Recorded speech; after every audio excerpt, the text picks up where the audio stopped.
వచ్చినటువంటి వార్తలు కథనాలను ఒకసారి పరిశీలిద్దాం.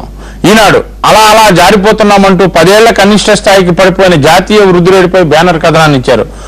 ఇక జగతి ఫిక్స్డ్ డిపాజిట్స్ కు సంబంధించి 34 కోట్ల డిపాజిట్లను జప్తు చేసిన వార్తను, త్వరలో వ్యాన్ పిక్ కేసులో మరో భారీ అటాచ్మెంట్ చేయబోతున్నారనే వార్తను ఈనాడు రాసింది. ఇక మంత్రివర్గ విస్తరణపై తేలని కాంగ్రెస్ కసరత్తు, అదే అనిశ్చితి కొనసాగుతోందంటూ ఒక కథనాన్ని ఇచ్చారు. కొత్త స్క్రిప్ట్స్ లో నేషనల్ స్పెల్లింగ్ బీగా తెలుగు తేజం అమెరికా జాతీయ పోటీలో అరవింద్ మహంకాళి నెగ్గిన వార్తను కూడా మొదటి పేజీలో ఇచ్చారు. ఇక కేసీఆర్ ది సీట్ల మార్కెటింగ్ అంటూ పెద్దిరెడ్డి చేసిన విమర్శలను కూడా ఈనాడులో వార్త ప్రచురించారు. కిరణ్ సీల్ కవర్ సీఎం అంటూ మరొకసారి కేటీఆర్ చేసినటువంటి విమర్శలను కూడా ఈనాడులో ప్రస్తావించారు. మూడో కూటమితో తెలంగాణ అసాధ్యమని నాగం జనార్దన్ రెడ్డి పేర్కొన్నటువంటి వార్తను, ఇక సిబిఐ కోర్టులో మాజీ మంత్రి మోపిదేవి వెంకటరమణారావు బెయిల్ పిటిషన్ దాఖలు చేసుకున్నటువంటి వార్తను ఇచ్చారు. తిరుమల వెళ్లేందుకు విజయసాయిరెడ్డికి కోర్టు అనుమతించిన వార్తను కూడా ఈనాడులో ఇచ్చారు. ఇక పిహెచ్ఎల్కు కొత్తగా 1371 స్టాఫ్ నర్సు పోస్టులను కూడా భర్తీ చేసేందుకు రాష్ట్ర ప్రభుత్వం అనుమతి ఇచ్చింది. ఇక సాక్షి కదిలిస్తే కష్టమే, కేబినెట్ లో మార్పులకు ప్రస్తుతానికి అధిష్టానం నో అంటూ ఒక బ్యానర్ కథనాన్ని ఇచ్చారు. జెన్కోకు చావు దెబ్బ, ప్లాంట్ల ఉత్పత్తి సామర్థ్యం తగ్గిస్తున్న ప్రభుత్వం అంటూ ఒక ప్రత్యేక కథనాన్ని ఇచ్చారు. ఎస్వి గాంధీ వైద్య కళాశాలకు 50 చొప్పున ఎంబీబీఎస్ సీట్లు కేటాయించినటువంటి వార్తను కూడా సాక్షిలో పేర్కొన్నారు. ఐసెట్ ఫలితాలు విడుదలైనటువంటి వార్తతో పాటు తెలంగాణపై కాంగ్రెస్ కోర్ కమిటీ దృష్టి పెట్టిందని, మళ్లీ తెరపైకి ప్రాంతీయ అభివృద్ధి మండలిని తీసుకొస్తున్నారంటూ ఒక కథనాన్ని ఇచ్చారు.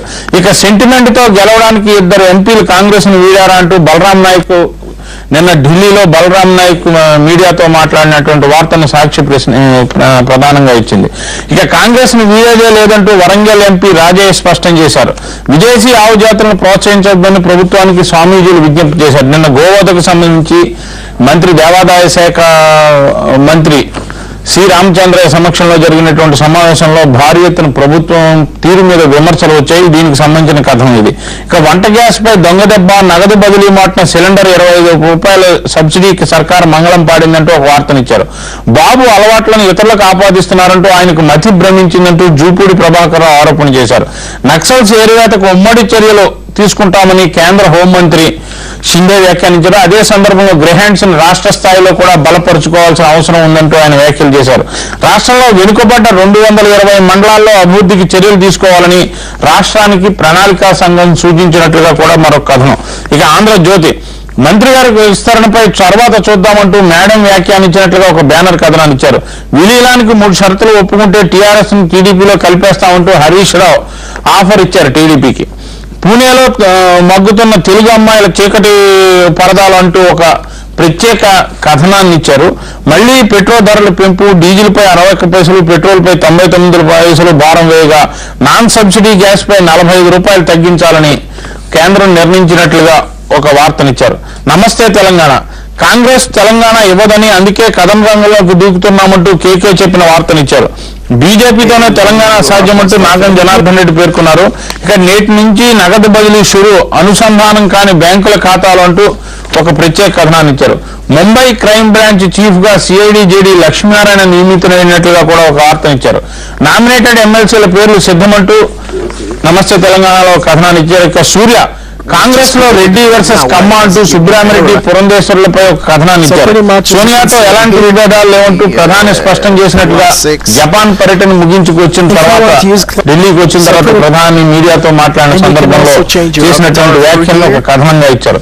ఆంధ్ర భూమి కేబినెట్ విస్తరణకు వేలాయే అంటూ మన్మోహన్ సంకేతాలు ఇచ్చారు. అంటే కేంద్ర కేబినెట్ విస్తరణకు మేము సిద్ధంగా ఉన్నామంటూ ప్రధానమంత్రి మన్మోహన్ సింగ్ చేసినటువంటి మాటలతో పాటు రాష్ట్ర కేబినెట్ మాత్రం విస్తరణకు అనుమతించలేదు అధిష్టానం అనేటువంటి ఒక కథనాన్ని ఆంధ్రభూమి ఇచ్చింది.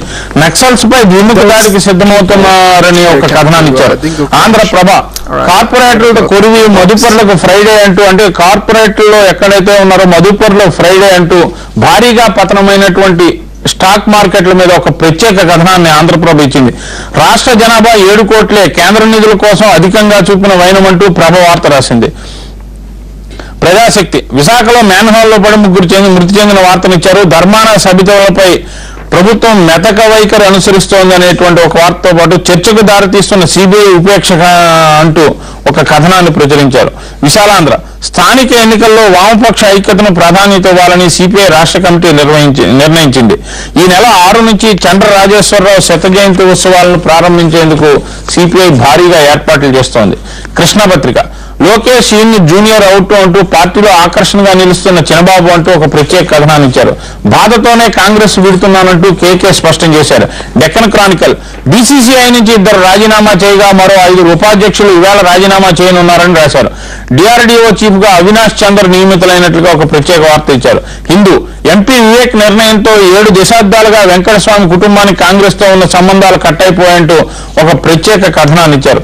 బీసీసీఐ చైర్మన్ శ్రీనివాసన్ రాజీనామా చేయాల్సిన పరిస్థితిని కల్పిస్తున్నారంటూ ఒక ప్రత్యేక వార్తనిచ్చారు. టైమ్స్ ఆఫ్ ఇండియా శ్రీనివాసన్ అల్లుడు గురునాథన్ స్పాట్ ఫిక్సింగ్ పై ఐసీసీ వార్నింగ్ ఇచ్చినట్లుగా అన్ని పత్రికల్లోనూ వార్తలు రాశారు. అయితే స్పాట్ ఫిక్సింగ్ వార్తలను తనను ఎంతో బాధ కలిగిస్తున్నాయంటూ సచిన్ టెండూల్కర్ చేసినటువంటి కామెంట్ ను కూడా టైమ్స్ ఆఫ్ ఇండియా ప్రధానంగా ప్రచురించింది. ఇండియన్ ఎక్స్ప్రెస్ జగన్ కేసులో 3వ ఛార్జ్షీట్ దాఖలైందని రాశారు. రైల్వే మాజీ మంత్రి బన్సాల్ కేసులో రైల్వే బోర్డు చైర్మన్ ను సిబిఐ ప్రశ్నించనున్నట్లుగా కూడా ఒక వార్త రాశారు. ఇక ఈ రోజు ఎస్ఎంఎస్ అధికారం కోసం చంద్రబాబు కక్కుర్తి పడుతున్నారంటూ షర్మిల పాదయాత్ర సందర్భంగా చేసిన వ్యాఖ్యలతో ఏకీభిస్తున్నారంటే 62% మాత్రం అవునని మిగిలిన వారు కాదని అంటున్నారు. ఇక లైవ్ షో కొనసాగించే ముందు ఒక